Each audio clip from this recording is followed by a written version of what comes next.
welcome to Restoring the Soul, a podcast dedicated to helping you close the gap from what you're meant to be and what keeps you from being all that.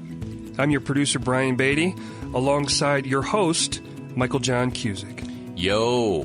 Good to see you again. It is great to see you. We're still here in Colorado. Still here, face-to-face, in our second episode of season number 8, and a great series of conversations based on your book, Surfing for God, in which last week we kicked off with an introductory episode, and so I encourage you those today to not move forward until you have gone back and listened to the last episode that we did, the introductory chapter of Surfing for God. So on today's episode, Michael, you're going to be talking about the broken promises of porn.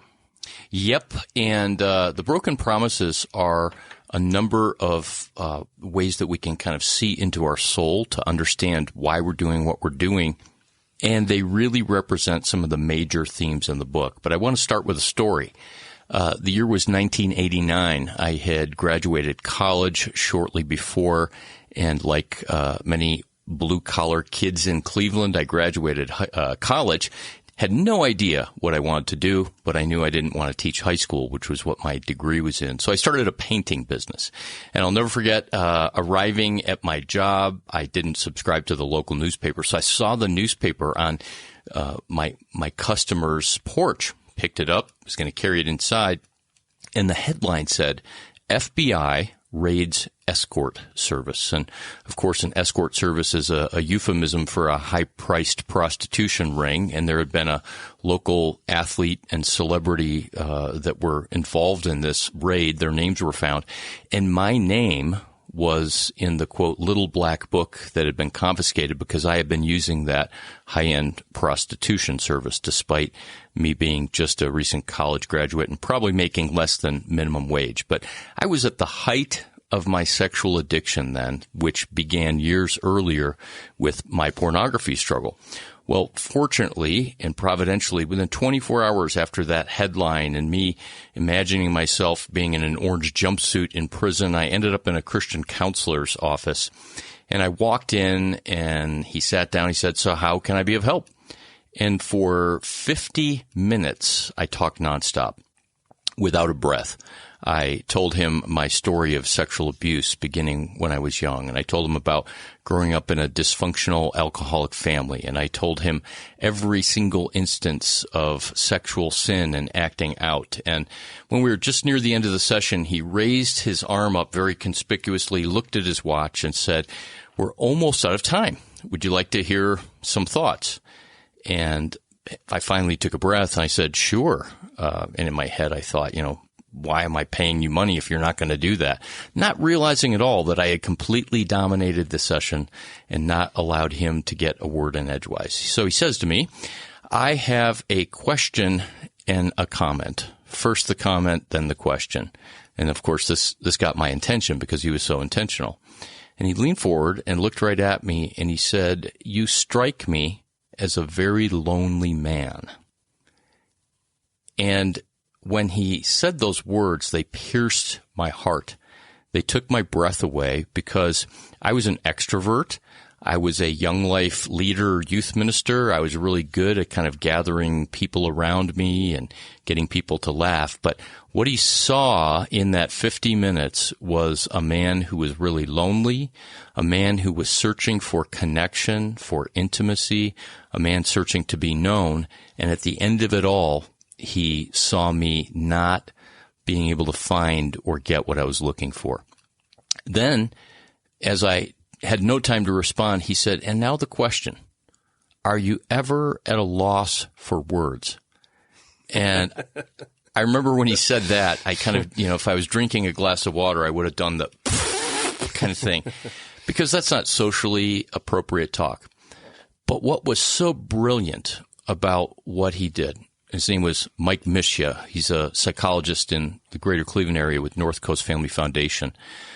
What Mike did that was so brilliant was, instead of focusing on an addiction, instead of focusing on the sin, because he knew that I had memorized scripture and done Bible studies and gotten accountability and tried everything and that I was at the end of my rope, what he did was he put words to deep desires in my heart, legitimate God-given longings for connection.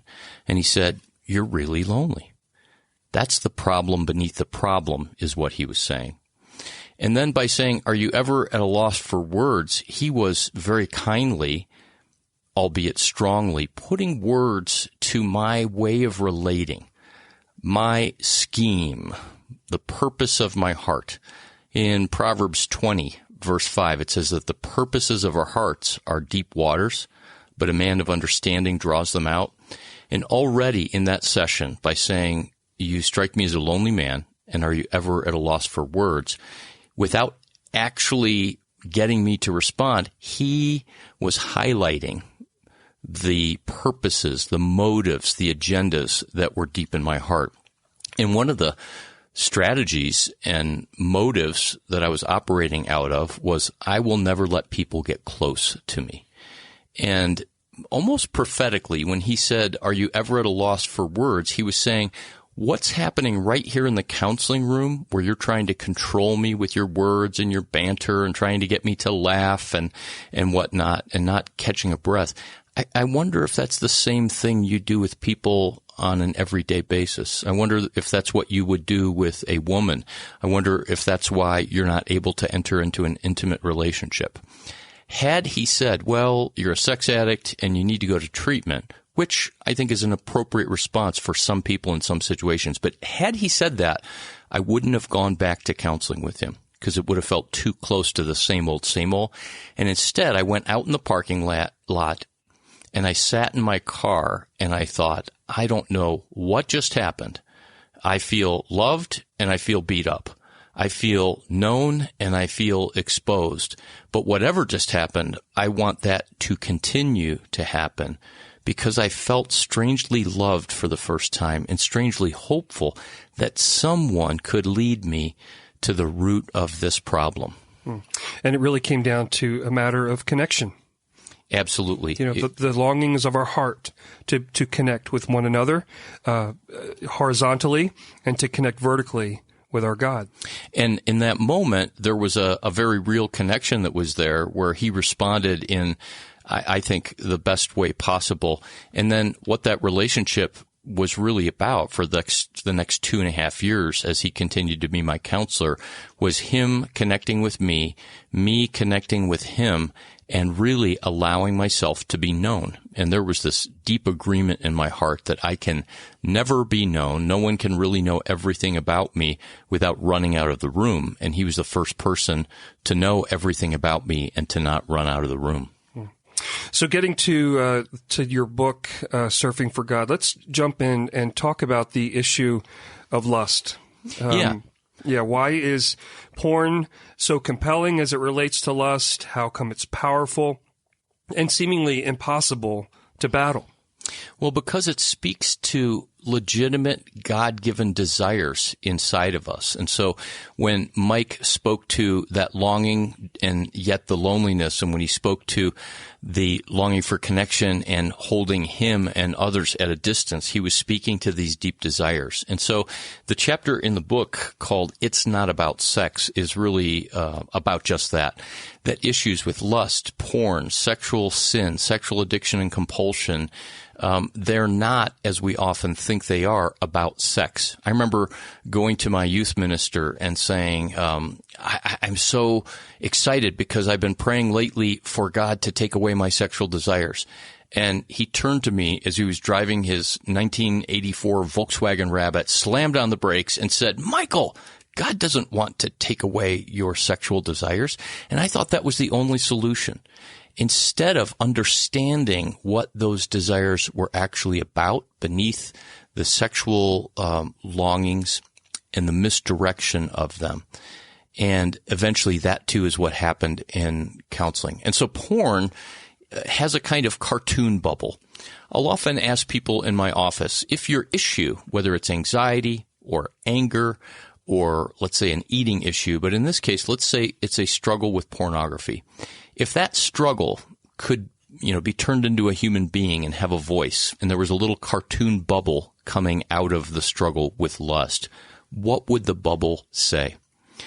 And that led me to this idea that if sin was first committed in the Garden of Eden and that the fruit that Adam and Eve ate promised them something. The scripture says in Genesis 3 that it was pleasing to the eye, that it was good for food to eat, but it also promised them something above and beyond that. It promised a sense of control. It promised a sense of, I will not have to trust God, who I'm not very sure that I can trust, because by that point, the serpent had put a suspicion into their mind as to whether they could trust God. The serpent said, did God really say that you can't eat from any tree in the garden? And then as Eve answers that question, she adds to it, well, he did say that we can eat from any tree except for the tree of the knowledge of good and evil, and we can't eat from it, and we can't touch it. And God, of course, never said that we shouldn't touch the tree. Someone has said that that was Eve introducing religion, introducing performance, introducing this idea of adding to what God has said. So I have to be perfect. I have to be better. I have to try harder to get over this struggle. But in the Garden of Eden, the fruit promised her something, and all sin promises us something, but it never delivers on the promise.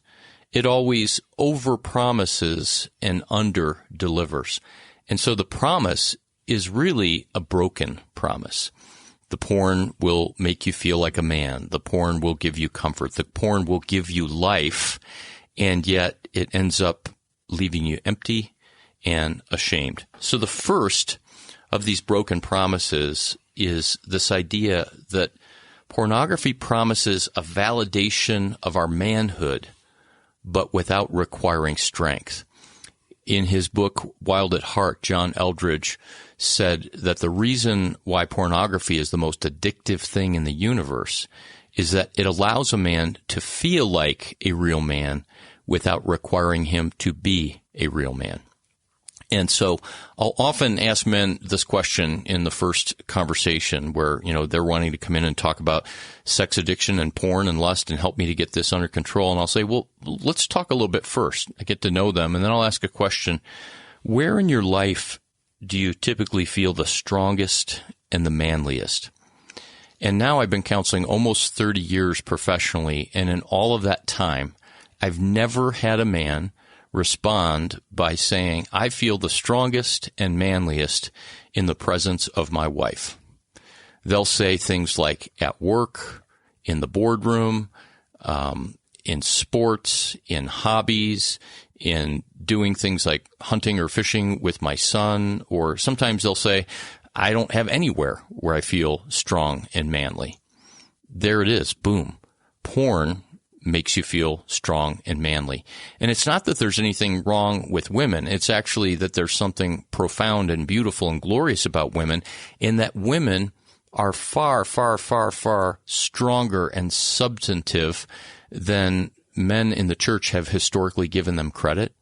And so a man who is not connected to his heart and who is not a wholehearted man will flounder in the presence of a real woman operating and living from her heart. In other words, a real woman connected to her heart will and can expose a man as feeling utterly inadequate, and therefore that man turns to porn. So it's almost by design. The complement a woman can be for a man, and if it's used in the wrong ways, then you end up down a very dark path. But used in its redemptive and intentional ways, what the Lord intended, it really can be beautiful harmony. Are you referring to sex in terms of used, or are you referring to the masculine and feminine? The masculine and the feminine, that what you just said in terms of the ability for men to feel and to be strong in front of the presence of their wives, right? That's the way the Lord intended that relationship to be, and to complement the desire in a man's heart. Do I have what it takes? Am I strong? Am I respected? These types of things that are at the core of our hearts. For women, the same way. Am I beautiful? Do you care for me? Dote on me? And so the fulfillment that men and women can find by design, that's what God has intended for us to do. And the broken promises that you are pointing out here show us the deep hole, the black hole of porn and how it affects us in that way. Yep, absolutely. And so the next one ties into this, Brian. It's that porn promises sexual fulfillment without relationship. And as I was writing Surfing for God, I was driving down one of the kind of main thoroughfares in the Denver metro area at this intersection, and I saw a giant billboard, and it advertised pornographic adult DVDs at this store that you could go and rent the DVDs. In 2012, people still had DVDs. And the sign said, 99-cent adult videos, cheaper than dating. So quick review here, Michael. Broken promise number 1, the validation of manhood. Broken promise number 2, sexual fulfillment without relationship. Why don't we take a quick break, and then we'll be back with broken promises number 3, 4, and 5. You're listening to Restoring the Soul with Michael John Cusick. You already know we live in a pornified world, but most of us are at a loss for how to navigate this sea of temptation. It's either ceaseless striving on the one hand or giving in to brokenness on the other. But doesn't the gospel offer us another way? The truth is that our sexual struggles are not actually about sex, but about a misdirected, God-given longing for deep connection. Dig deeper in my book, Surfing for God, Discovering the Divine Desire Beneath Sexual Struggle. Okay, welcome back to the podcast. We're digging deep in Surfing for God. Michael John Cusick, what is broken promise number 3? Number 3, drum roll, please. It's that pornography promises intimacy without requiring risk and suffering. And so intimacy is about being who you really are in the moment with another person who's being who they really are.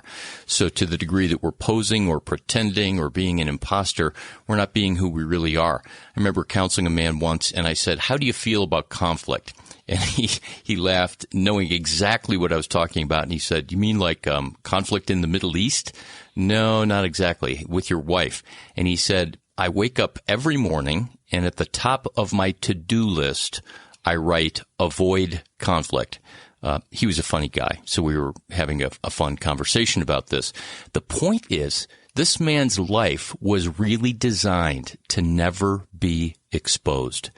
Because if he was exposed as having an opinion that his wife disagreed with or shot down, that to him that would bring shame, and that would bring devastation and a sense of absolute, it was unacceptable to him. And so we started to explore how he really wanted intimacy and he really craved connection, but to the degree that he wouldn't offer who he really was, and he couldn't say what he really thought and felt that was inside of him because he was afraid of conflict, how that actually kept him from intimacy.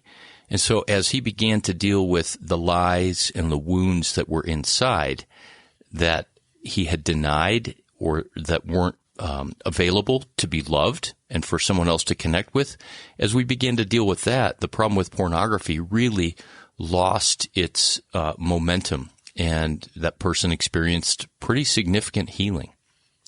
I want to read a real quick quote around this. C.S. Lewis wrote, and perhaps people have heard this, "To love anything at all is to be vulnerable.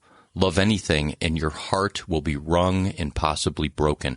If you want to be sure of keeping your heart intact, you must give your heart to no one, not even to an animal. Wrap it carefully around with hobbies and little luxuries. Avoid all entanglements. Lock it up safely in the casket of your selfishness. And in that casket, safe, dark, motionless, airless, it will not change. It will not be broken. It will become unbreakable, impenetrable, and irredeemable. The only place outside of heaven where you can be perfectly safe from the dangers of love is hell." And so this is why pornography is a kind of hell, because we become captive to it, and it keeps us from the very thing that we want the most. Okay, moving to broken promise number 4. What do we have? Porn promises passion and life without connection to your soul. This idea of life, not the biblical Greek word of bios, where we get the word biology, life, but the word zoe, Z-O-E, which has to do with vitality and vibrancy and a quality of life, a sense of passion and depth and something generative. That's the kind of life that we are created for, that Jesus spoke of when he said that he came to bring life to the full or overflowing. And I remember being with my son snowmobiling. He was about 12 years old, and we were out at a friend's ranch in Colorado, and there was 3 feet of snow, and we wiped out the snowmobile, and we got it stuck. We had to have a tow truck come and pull it out. It was a huge mess. But when it was all done, my son and I turned to one another and high-fived, and my son said, "This is living." And I'll never forget that moment, because it's moments like that we're searching for. Moments of aliveness, moments of connection, moments of adventure where there may be struggle and where things may get turned upside down and we feel stuck. But in that place, as we press in and as we are hopefully connected, we don't have to turn to lesser things to give us that sense of passion and life. Michael, this is really great stuff. Why don't you take us now to number 5, the broken promise of porn? Yeah, this one, Brian, if I were writing the book over, I would write an entire chapter on this. And I think in the 8 or so years since the book has come out, pornography has become so widespread and it's become such a regular part of our culture that men are much more willing to talk about this. But I said that the next broken promise of porn is that it promises power over women without responsibility and humility.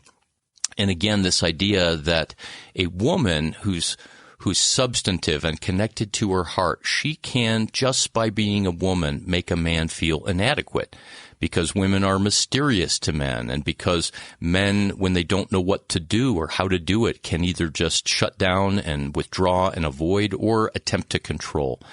And so since the book was written, we've had the Me Too movement, and we've had a proliferation in the church of abuse cases come out, and women have gained their voice, and there's much, much more movement in the direction of bringing equality and respect to women and telling the truth about how women have been wounded by men. So what I meant by power over women without responsibility and humility is that when a man feels powerless to know how to relate to a woman, or when he somehow out of his own brokenness feels exposed and goes to one of those 2 patterns of trying to control or escalate or withdraw or avoid, a man will try to find power even in his powerlessness. So I was talking with a man many, many years ago, and I was kind of walking on eggshells, delicately trying to get him to see that he was using porn as a kind of payback, as a way of his pain and weakness of literally hurting his wife.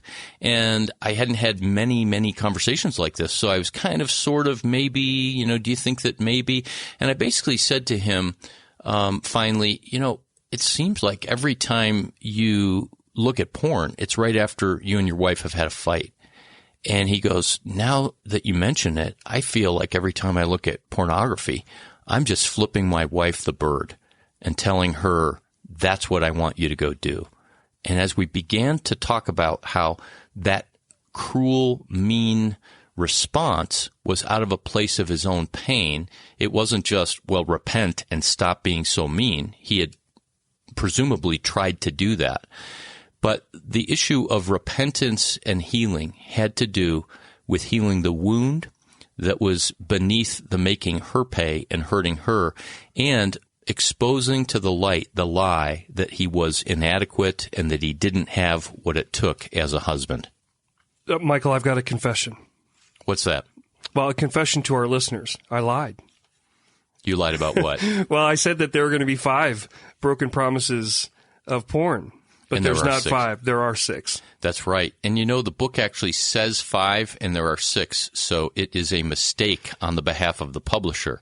But the next one, and by the way, when you said confession, my heart started racing, because when two guys are sitting down and talking about this, I thought you were going to confess to flipping off your wife. But I know you guys, and we're all broken, and here at Restoring the Soul, we're wounded healers. But I'm glad that the confession was about number 6. This is Pornography Promises Comfort and Care Without Depending on Others. We are all created to be soothed. We are all created to be comforted. And especially as little children, that comfort and care is something that we are dependent on others for. And from the time we're born and infants all the way through childhood, that comfort and care is meant to be a one-way flow, an inflow from a parent, a caregiver, to the child. And to the degree that that's lacking, we're going to either shut down our desire for comfort and care. We might become tough. We might have a very high threshold for pain. We may not have very many needs in relationship. We might have an avoidant relational style. I remember talking with a man who he was a seminary graduate and just hated himself because of his pornography addiction. And he came in with just all the self-loathing. And as we so often do, we got into his story.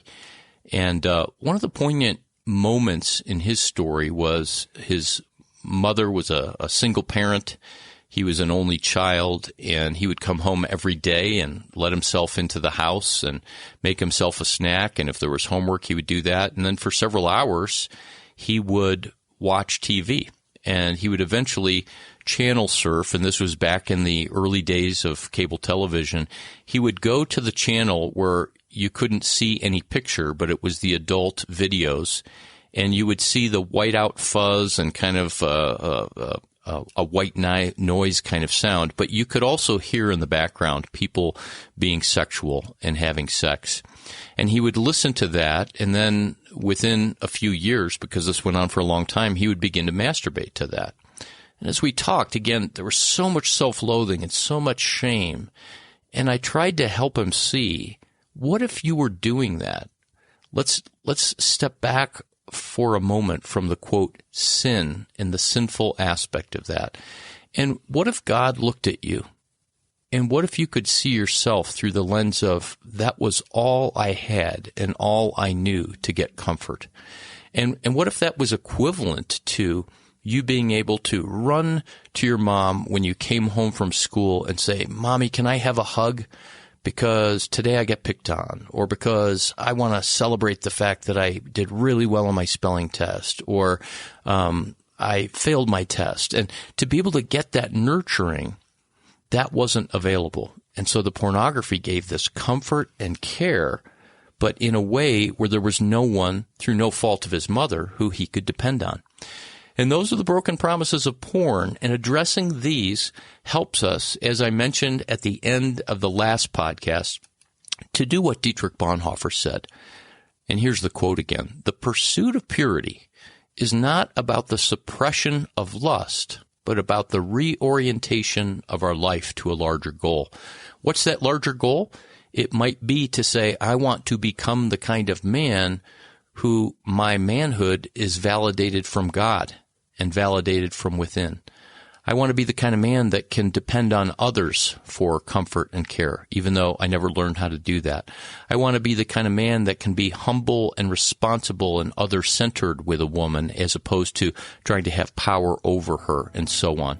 And so this reorientation is really about a healing of our hearts and a restoration of our soul as men. So thank you for listening to another episode of Restoring the Soul. We want you to know that Restoring the Soul is so much more than a podcast. What we're all about is helping couples and individuals get unstuck. You know how some people go to counseling or marriage therapy for months or even years and never really get anywhere? Our intensive programs help clients get unstuck in as little as 2 weeks. To learn more, visit restoringthesoul.com. That's restoringthesoul.com.